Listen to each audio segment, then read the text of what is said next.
The sound of that slap didn't just hit my son's face, it hit my chest like a hammer. It echoed across the school auditorium, sharp and humiliating, louder than the microphone squeal that came right after. For a second nobody breathed, not the teachers, not the parents, not even me. My 8-year-old boy just stood there, frozen, his small hand pressed against his cheek, eyes wide with the kind of shock that only comes when your world suddenly feels unsafe.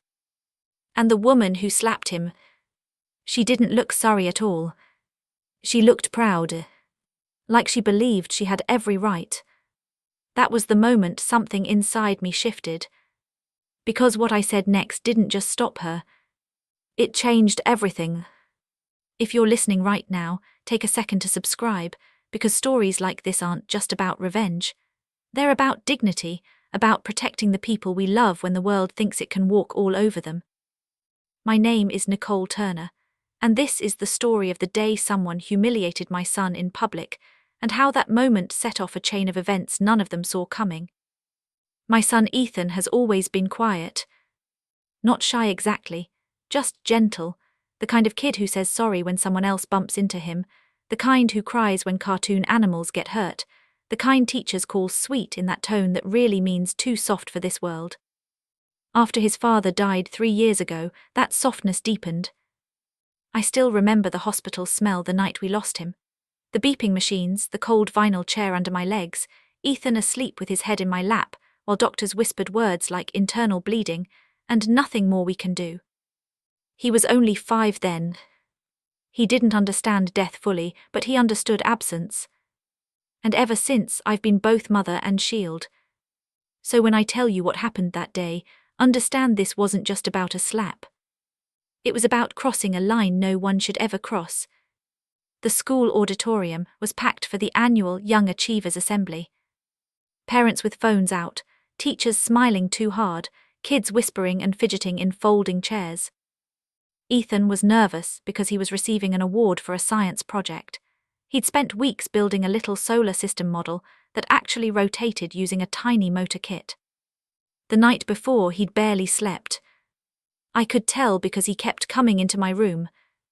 "Mom, what if I trip?" "Then you stand back up," I told him. "What if people laugh?" "Then they're not people whose opinions matter." He nodded, but I could see fear sitting heavy behind his eyes. So that morning I knelt in front of him and said, "No matter what happens up there, you're already my champion." He smiled then, small but real. Everything was fine until the incident with Dylan Mercer. Dylan was one of those kids who seemed older than his age in all the wrong ways. Loud, entitled, the son of a wealthy local businesswoman named Vanessa Mercer. Vanessa wasn't just rich. She was powerful. She donated heavily to the school, chaired the PTA, and had that polished, intimidating presence that made people straighten when she walked into a room. I'd noticed her before, always surrounded by other parents who laughed too quickly at her jokes. The kind of person used to never being told no. The problem started when the kids were lining up to go on stage. Later, Ethan told me what happened. Dylan wanted to stand first. Ethan was already there. I said move, Dylan told him. Ethan shook his head. "I'm supposed to stand here," the teacher said. That's when Dylan shoved him hard. Ethan stumbled backward and accidentally knocked into a table holding another student's art project, sending it crashing to the floor. Paint splattered. A loud clatter. Gasps from nearby parents. Before Ethan could even process what happened, Vanessa Mercer stormed forward. And instead of asking what happened, instead of looking at the situation, she grabbed my son by the arm and slapped him across the face. In front of everyone. The sound cracked through the room like breaking wood. Ethan didn't cry immediately. That's what shattered me most. He just froze. His lips parted slightly, like his mind couldn't catch up with what his body had just experienced. I felt something hot and electric surge through me. My legs moved before I even realized. "Don't you ever touch my child." My voice didn't sound like mine. It sounded colder, sharper like ice scraping glass. Vanessa turned toward me slowly. She didn't look ashamed. She looked annoyed. "Then teach him manners," she said coolly. "He destroyed my son's classmate's project."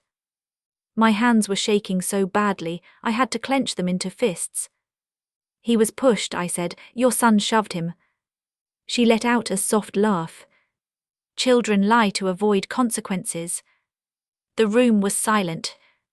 Every parent watching. No one stepping in. Because this was Vanessa Mercer. And people feared her influence. I crouched beside Ethan then. His cheek was already turning red. When he finally looked at me, his eyes weren't just hurt. They were confused. Like he was trying to understand how an adult could hurt him. That look, it burned into me. It still does. I whispered, "Are you okay?" His voice trembled. "I didn't do anything, Mom." I swallowed the rage clawing up my throat. "I know." I stood again and looked directly at Vanessa. And that's when I said the words that shifted the entire atmosphere. "You're going to regret this." She smiled. Not worried. Not threatened. Just amused. "Oh please," she said. "People like you always think you can do something." People like you. 3 words. Dripping with class contempt. With arrogance. With certainty she was untouchable. That was when I realized something chilling. She didn't just believe she was right. She believed she was safe. Untouchable. Above consequences. And right then, I decided to prove her wrong. But I didn't scream. I didn't argue. I didn't cause a scene. Because revenge doesn't start with shouting. It starts with silence. With observation. With patience. I took Ethan's hand and walked out of that auditorium while dozens of eyes followed us. Some sympathetic. Most uncomfortable. None brave enough to speak. And as we reached the parking lot, Ethan finally broke. He sobbed into my jacket, his small body shaking. "I hate school, I don't want to go back." His words stabbed straight into my heart. I held him tightly, but inside, something else was forming. Not just anger. Something colder. Something deliberate. Because I knew one thing with absolute clarity. Vanessa Mercer had just started a war she didn't even know she was fighting. And I was about to change her life in ways she could never imagine. But I had no idea then that what I would discover about her in the coming weeks would make that slap look like the smallest of her crimes. And when the truth finally came out, the entire town would turn against her overnight.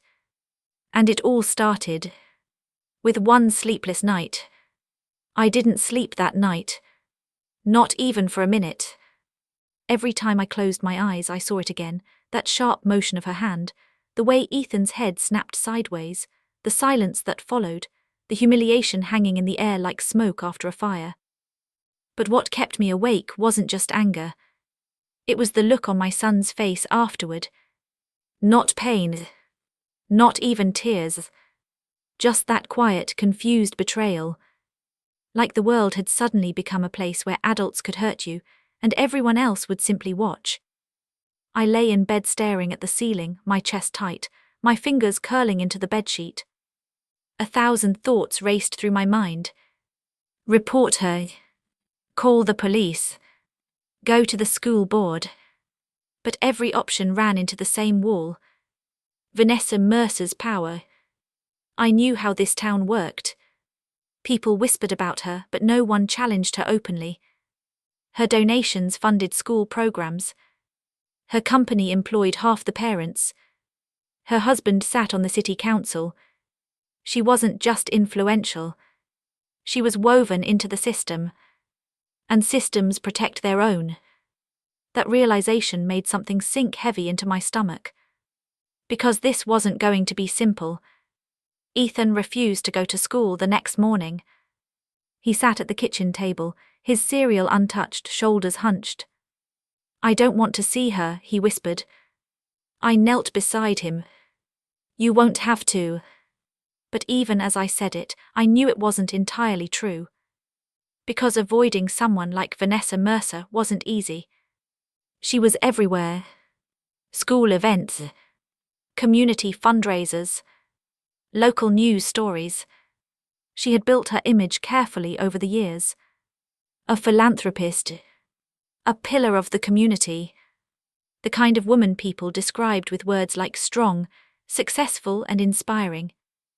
And yet I had seen something else in her eyes that day. Something cold, something cruel, something that didn't care about truth, only control. That afternoon I went to the school alone. I wanted answers, accountability, something. The principal, Mr. Langford, sat behind his polished wooden desk with his hands folded tightly. "I understand you're upset," he said. Upset. The word felt like an insult. "My son was assaulted," I said flatly. He cleared his throat. "There seems to be some disagreement about what happened. Do you have cameras in the auditorium?" A pause. "Yes, but..." "Then review the footage."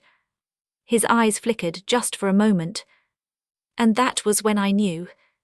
He already had. And he wasn't planning to use it. "We're trying to handle this internally," he said carefully. That sentence landed like a punch. Internally.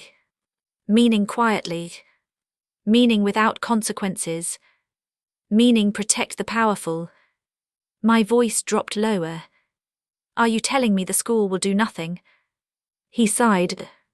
"Mrs. Turner, Vanessa Mercer is an important supporter of this institution." There it was. The truth. Plain and ugly. My jaw tightened. "So you're choosing her over a child?" His silence answered for him. I stood slowly, my hands trembling. "You're making a mistake," I said. He looked almost tired. "I hope you'll reconsider escalating this." That word. Escalating. As if justice itself was the problem. As if expecting accountability was unreasonable. I walked out without another word. But inside me, something had shifted again. This wasn't just about one slap anymore. This was about a system that allowed it. Protected it. Excused it. The next few days were worse. Whispers started. Parents avoided eye contact. Some gave polite, awkward smiles. Others pretended not to see me at all. One mother finally pulled me aside near the grocery store. "I'm so sorry about what happened," she whispered. "Then why is no one speaking up?" I asked. Her face tightened. "You don't understand, Vanessa can ruin people, jobs disappear, businesses lose contracts, it's not worth it." Not worth it. The phrase echoed in my mind long after she left. So that's what fear looked like. Not loud. Not dramatic. Just quiet compliance. And suddenly I understood something deeply unsettling. Vanessa Mercer hadn't just built power. She had built silence around herself. A wall made of people too afraid to challenge her. But Ethan paid the price. He became quieter than ever. Stopped talking about school. Stopped working on his science projects. At night I'd hear him shifting restlessly in bed. Once I heard him whisper through the wall, "I didn't do anything wrong." It broke me. Because he wasn't just hurt. He was doubting himself. Doubting his own reality. That was when my anger hardened into something else. Something colder. Clearer. More focused. Because this wasn't just about punishment anymore. It was about restoring my son's sense of safety. Of truth. Of justice. 3 weeks passed. And just when it seemed like the town had moved on, I received a message. An anonymous email. No subject line. No greeting. Just one sentence. If you want to know who Vanessa Mercer really is, meet me at Riverside Park tonight at 8. My heart pounded as I stared at the screen. It could have been a prank, a trap, or nothing. But something in my gut told me otherwise. Because powerful people rarely make just one victim. And the tone of that message, it carried the weight of someone who knew something real. Something dangerous. That night the air at Riverside Park felt thick and heavy. The street lights flickered softly. Crickets chirped in the dark. I sat on a cold metal bench, my hands clasped tightly together.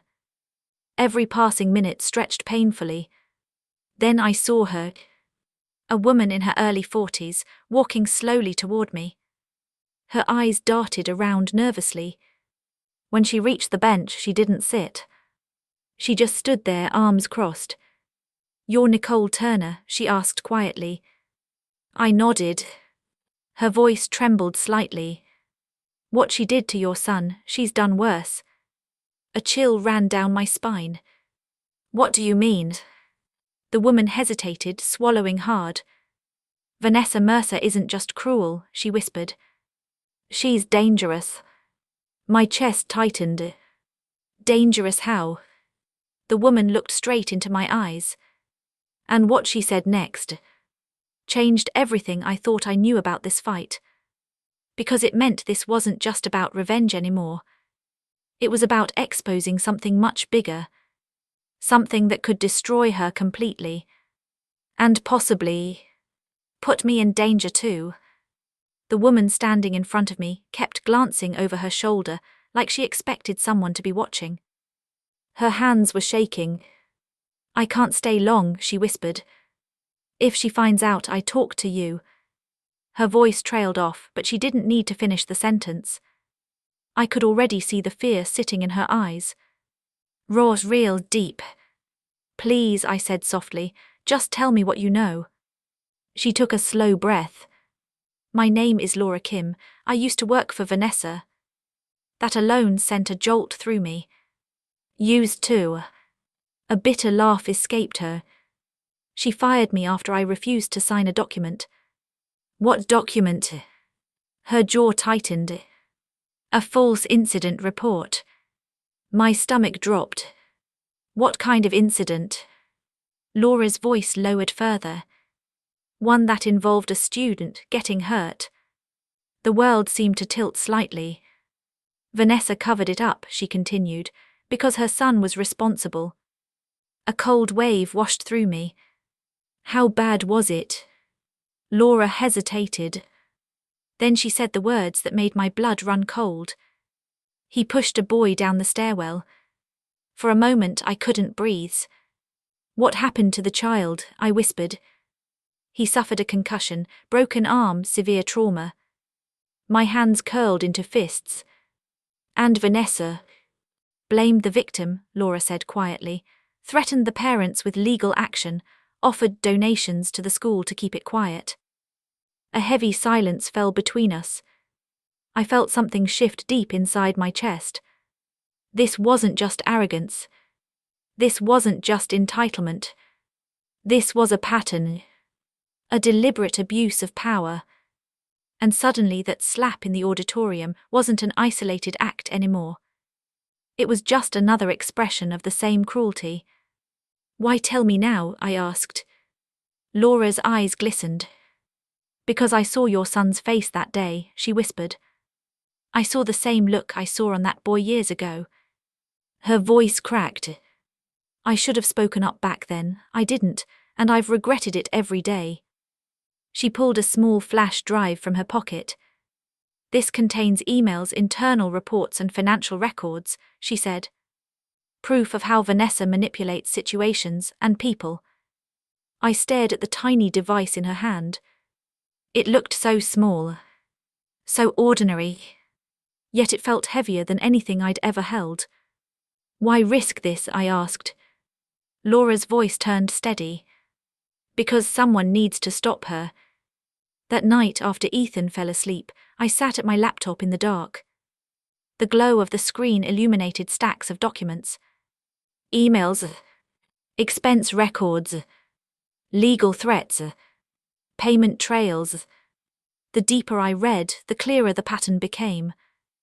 Vanessa Mercer didn't just rely on influence.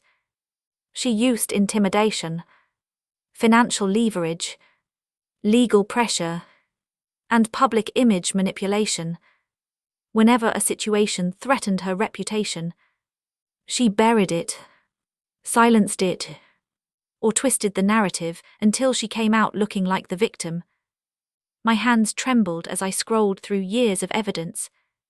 Dozens of incidents, employees forced into silence, parents pressured into agreements, school officials quietly complicit. A slow, burning anger spread through me.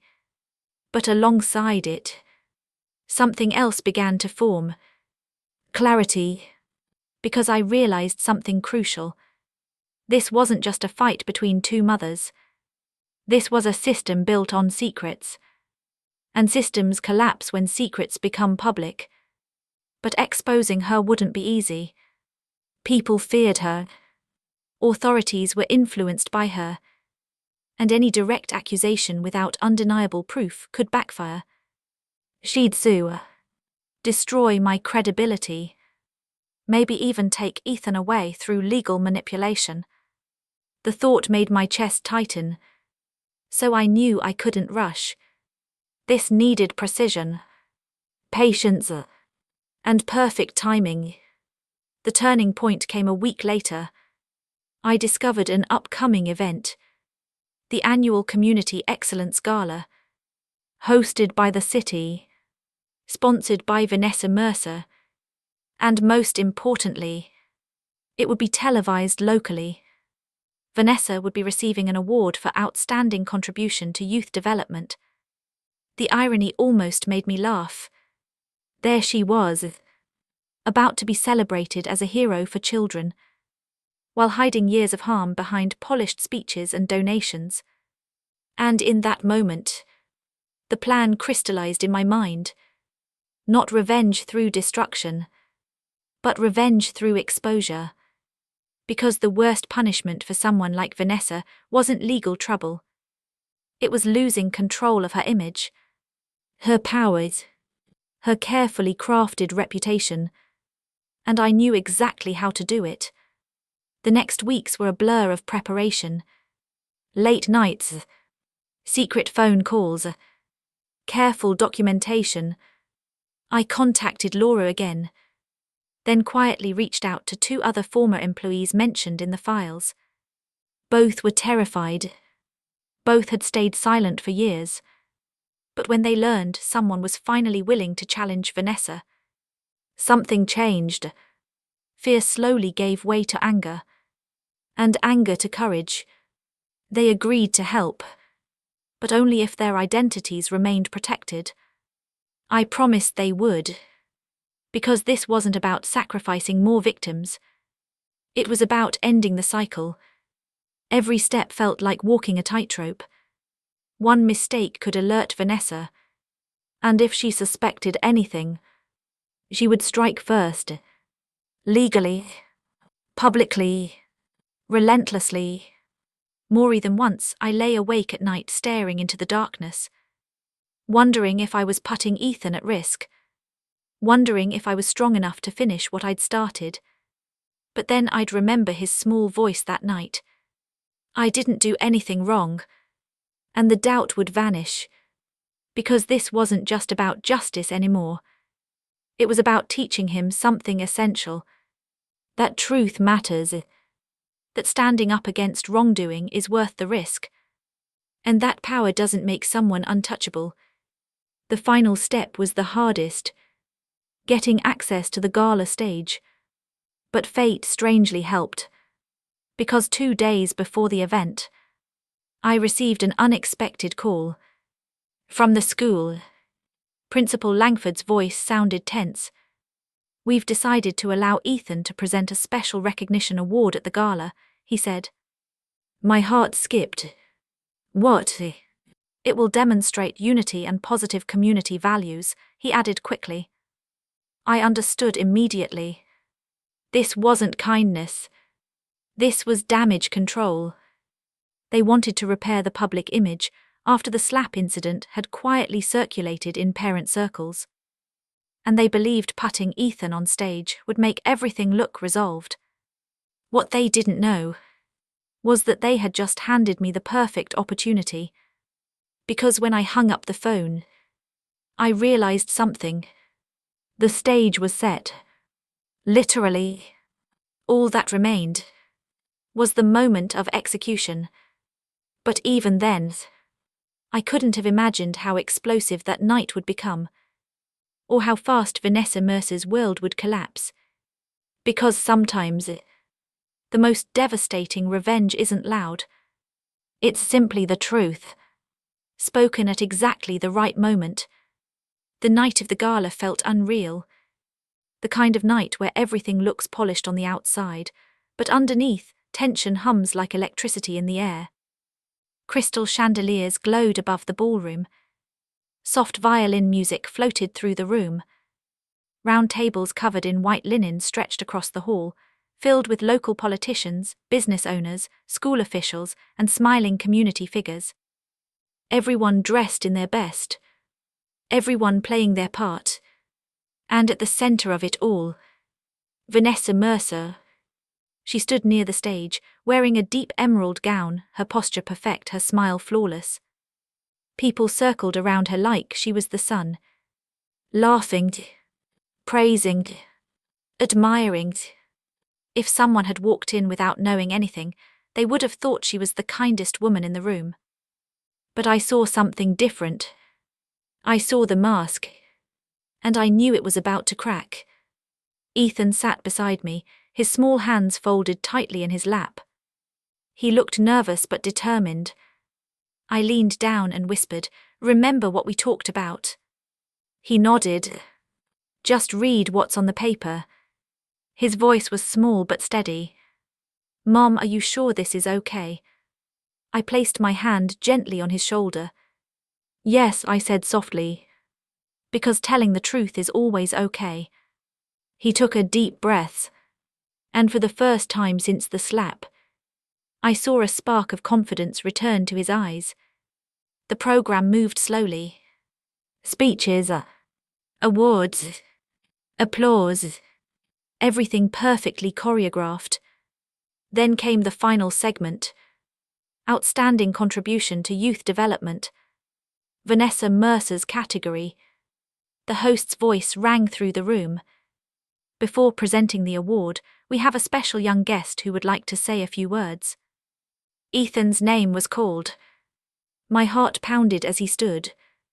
His small figure walked toward the stage under bright lights. The entire room watched. Vanessa smiled warmly at him, stepping slightly forward, ready to receive her moment of glory. She had no idea. None. Ethan reached the podium. His hands trembled slightly as he unfolded the paper. For a brief second, the room was completely silent. Then he began to speak. "My name is Ethan Turner," he said softly.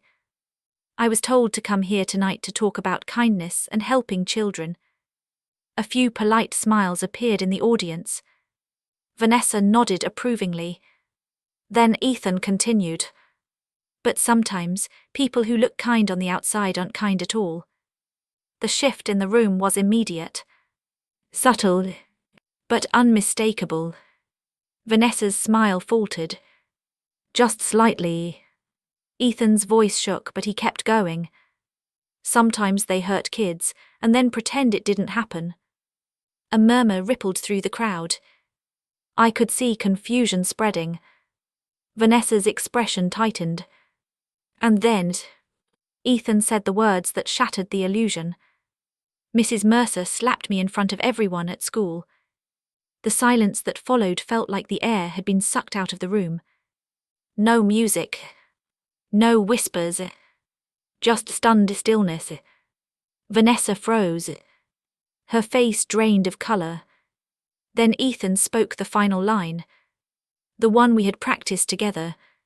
The one that mattered most. My mom says real heroes don't hurt children, and they don't hide the truth. He stepped back from the microphone. And that was my cue.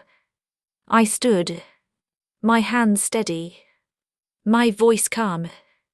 Since my son had the courage to tell the truth, I said clearly, I think the community deserves to hear the rest of it. All eyes turned toward me.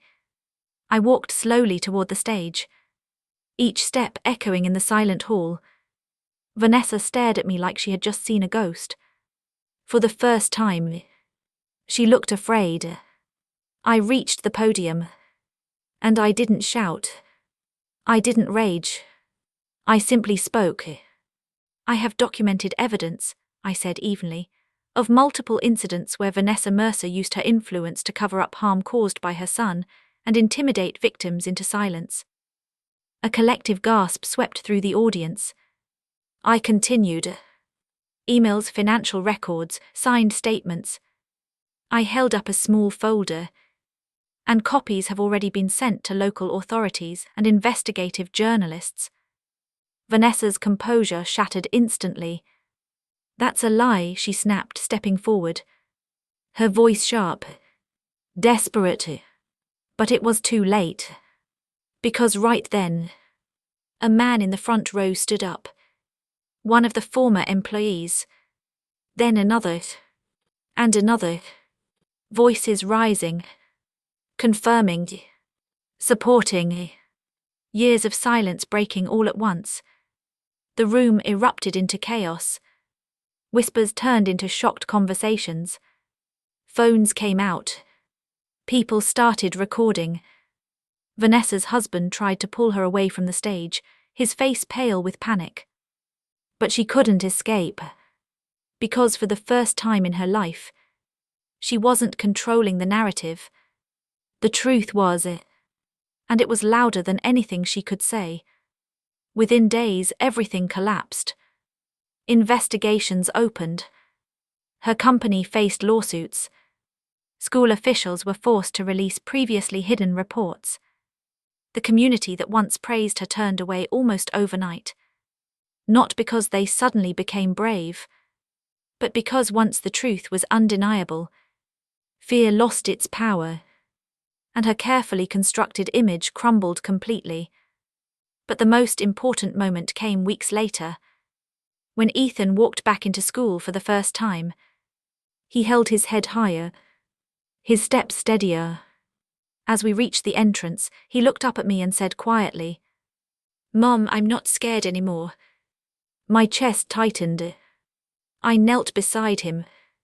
"That's because you did something very brave," I whispered. "You told the truth." He smiled. A real smile. The kind I hadn't seen in months. And in that moment, I knew the real victory wasn't revenge. It wasn't her downfall. It was restoring my son's sense of safety.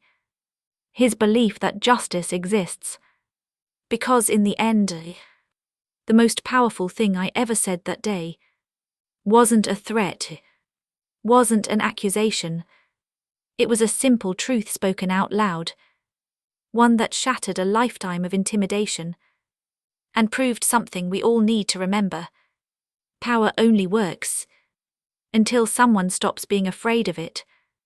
If this story moved you, take a moment to like and subscribe, because sometimes the quietest voices carry the strongest truths, and the smallest acts of courage can change everything. And if you've ever stood up against someone who thought they were untouchable, you already know. Justice doesn't always roar. Sometimes it simply speaks.